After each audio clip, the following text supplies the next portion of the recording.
Hey there, Aubrey. How's everything today? I'm great, Lindsay. How are you? Good, Aubrey. Any new shows you're watching lately? Yes, I've been watching Yellow Jackets. It's really good. Have you seen it?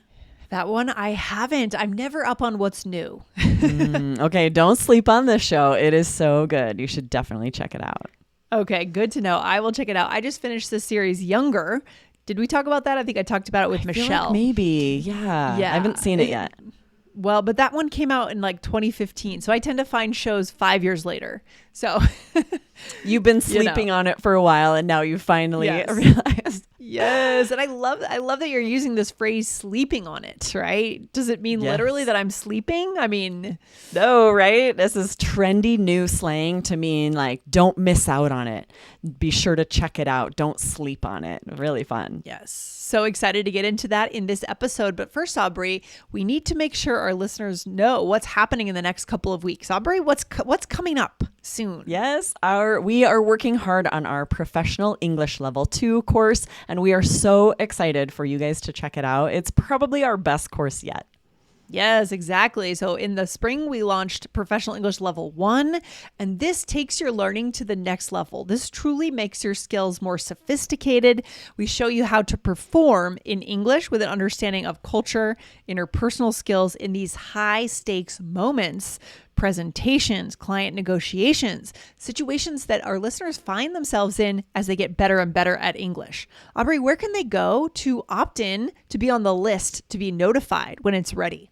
Yes, go to allearsenglish.com/high stakes, HIGHSTAKES, for those high stakes situations, right? You can sign up and then we will let you know as soon as this course is ready. All right, we'll see you there at that list, everyone. All right, Aubrey, today's episode is inspired by a question from Rowita from Sudan. All right. Yes, do you want to read it for us? Okay, I'll go for it. Here we go. I like your podcast. It helps me to learn English, but I'm still learning. I want to ask about the idiom sleep on it. What does it mean? Thanks, guys. Love you. Oh, that's so nice. I love that. I know. Hello, Rowita. Thank you for sending in this amazing question. And this is going to be fun because we use this 2 very different ways, right? One is very common in business English as well, and the other is trendy new slang. So let's briefly go into the first one because we actually talked about it in a recent episode of Business English. So if you are sleeping on the Business English podcast, you might have missed it. Good one. I see what you did there. So we'll start with this first meaning again. So this means when we say sleep on it, means to wait until the next day to make a decision after giving it more thought. Aubrey, are you the kind of person that wants to do this, or do you make those quick decisions and just go with it?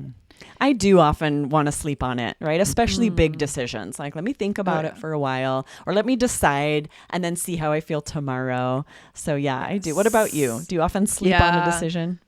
I do. I don't like to rush big decisions, but sometimes I am indecisive and it's hard to know. But usually if you sleep on it, I think you're more likely to get to what your gut is telling you.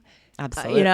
Yeah. And then you'll feel like, okay, I took the time to make sure I made the right decision. Yeah. But you might hear this in a job interview, right? Or at work when someone's giving you time to consider. Say, well, sleep on it. Let me know how you feel tomorrow. A job interview, or maybe specifically a job offer, right? If you get a job offer, a package or something, and you're not 100% sure, maybe the person offering you the job is going to sleep on it. Let us know in a couple of days, right? Exactly. I know this is a big decision. Sleep on it. Get back to me in a couple of days.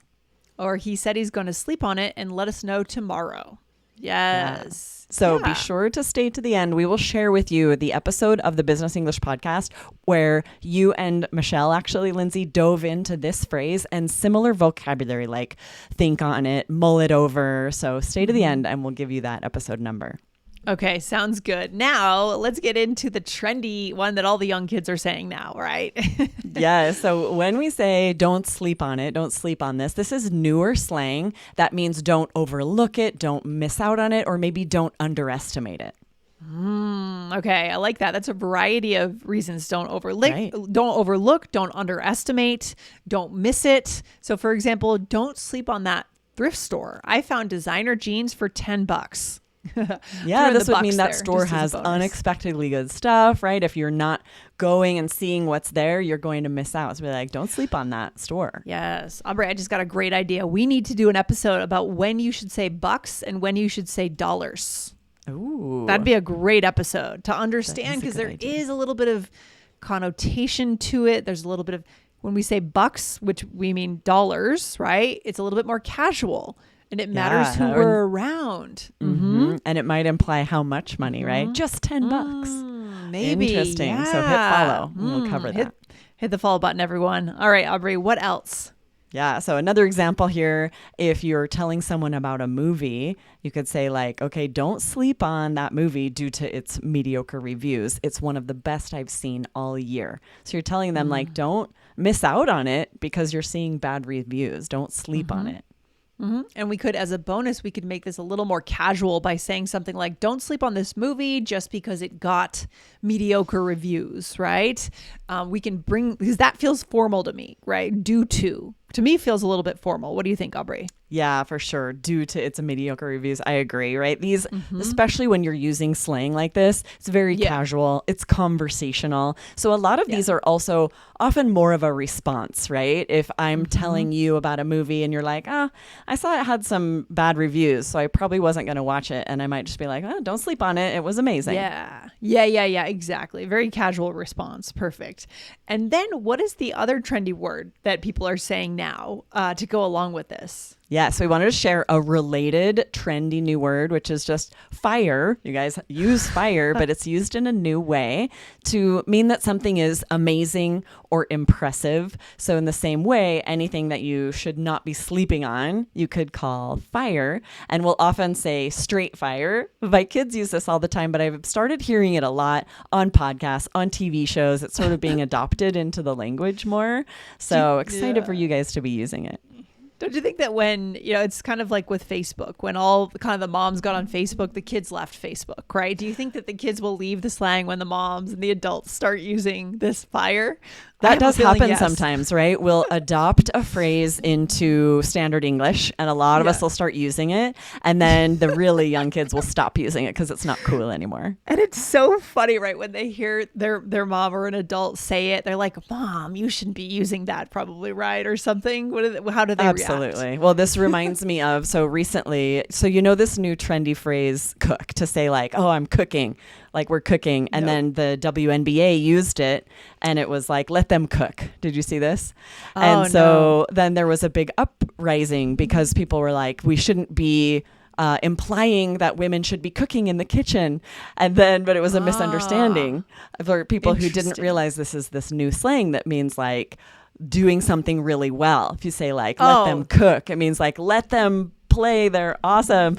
So it's funny now, ever since that, I'm like, now I wonder if the kids will stop saying cooking. And that happens to me where I'll be like, ooh, I'm cooking if I'm doing something well. And my kids are like, don't say that. You're too old to say that. Yeah, but the funny thing is that's not new slang. My dad used to say that in the 80s. That's not new. Like everything that's old is new. Like I would bring home like good grades or something and be like, you're cooking. That's so true. Or we have the phrase like, now you're cooking with grease, right? And so they've just sort of adjusted it a little bit and adopted it and have decided that only kids can say it. It's just like fashion too. Like right now kids are wearing what we wore in the 90s. You know what I mean? It all just kind of comes back. It's so true, right? It becomes trendy. It becomes super popular. They decide that only kids can use it and then they reject it once everybody's using it. I love it. So funny. All right, let's take use a couple examples here. Yeah. Oh yeah, we didn't have the examples. Fire, for example, I might say that new burger spot downtown is fire. You got to try it. Just means it's amazing. Yes. It's really good. Nice. I'm going to start using this now. Yes, It'll become very uncool. This track is straight fire. I've had it on repeat all day. Yes. Yeah. Okay. Just means it's really good, right? A song that you really love. Oh, this is fire, or this is straight fire.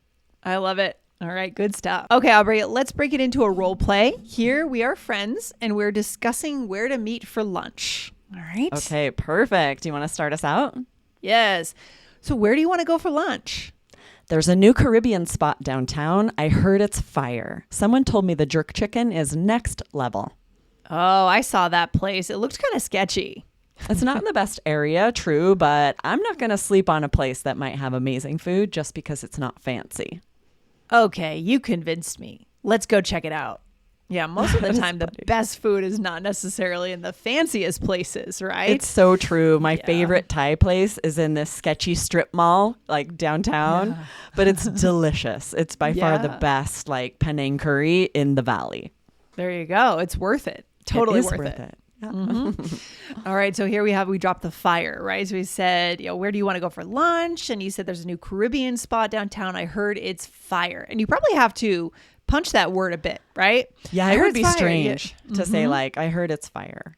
You do have to emphasize it. Yeah. Yeah. Put some enthusiasm into it, right? All right. What else, Aubrey? And then I said, this would be a good place for me to say like, oh, don't sleep on that Caribbean place, right? I'm saying I'm not going to sleep on a place just because it's in a bad area, right? So it means like I'm not going to overlook it, underestimate it. I'm not going to miss out based on, the area it's in. Yes, I love it. Guys, go over and check out Business English 441. This is the one where we mentioned sleeping on something, right? How to buy time to make decisions at work, right? Exactly. Totally different episode, different skill, but equally important. Right? Yeah, it's fascinating that we would have two such very different meanings for this, right? One, the sleep on it that we use, in everyday conversations as well, but a lot at work to say to like really seriously consider a decision is so different from the slang version. So you just have to know in context which someone means. You got it. Aubrey, what should be our takeaway today? Anything else? Yeah, I think whether you use trendy new slang often depends on your personality.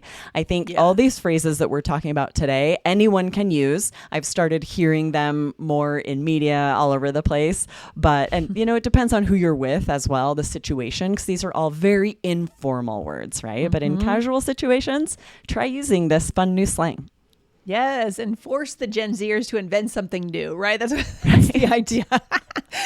Have fun with slang. It belongs to all of us. Let's enjoy it. And remember, the goal is connection, right? So it's not about the words we use, but it's about using those words to get to a moment of connection. Yes, and what a great way to connect, right? To share what someone should not be missing out on, whether that's a TV show, a restaurant, a movie, right? And this is the fun way to say it. Don't sleep on it. All right. Good stuff. Aubrey, see you soon. Have a good day. Awesome. See you next time. Bye. Bye.